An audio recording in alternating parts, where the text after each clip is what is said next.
Kazakhstan's president fired 2 more top security officials on Sunday after the worst unrest in 3 decades of post-Soviet independence, and authorities said the situation was stabilizing, with Russian-led troops guarding key facilities.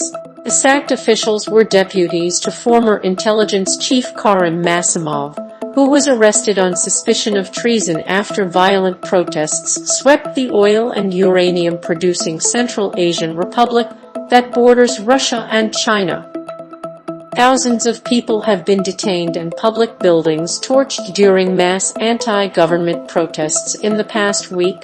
President Kassym-Jomart Tokayev issued shoot-to-kill orders to end unrest he has blamed on bandits and terrorists. Russian and state media reported 164 people were killed during the clashes, citing a government social media post. But health and police authorities did not confirm the figure, and the social media post was then deleted.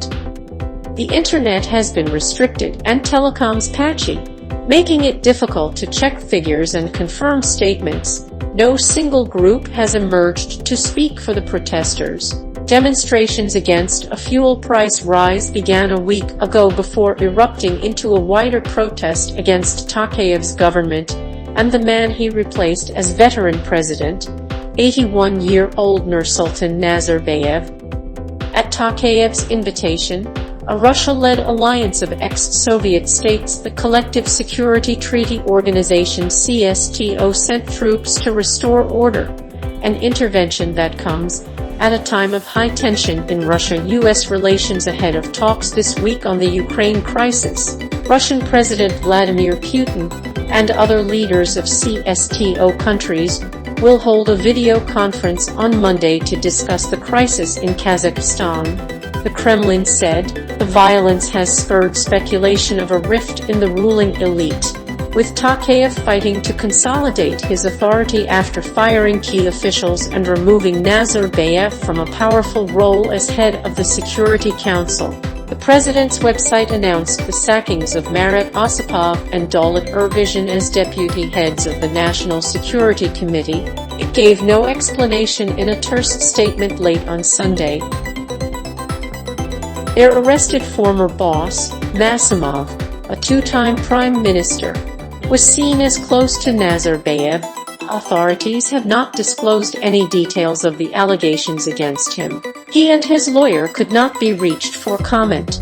In a statement meant to quash talk of a rift, Nazarbayev's spokesman said Nazarbayev had been in the capital Nur-Sultan throughout the crisis and chose himself to give up his Security Council post to Tokayev to help ease the crisis. Tokayev is likely to name new government members. When he addresses Parliament on Tuesday, his spokesman said he awarded prizes for bravery to 16 police and army officers killed in the violence. The situation has been stabilized in all regions of the country, the presidential office said, adding law enforcement agencies had seized back control of administrative buildings. The violence has dealt a blow to Kazakhstan's image as a tightly controlled and stable country, which it has used to attract hundreds of billions of dollars of Western investment in its oil and minerals industries.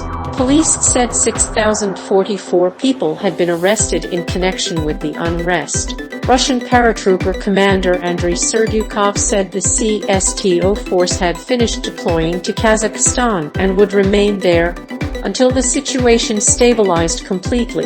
Serdyukov said the troops were guarding important military, state and socially important sites in the city of Almaty and nearby areas. He did not identify the facilities. The deployments signal resolute Kremlin backing for the Kazakh authorities in a region Moscow sees as vital to its security along its southern flank.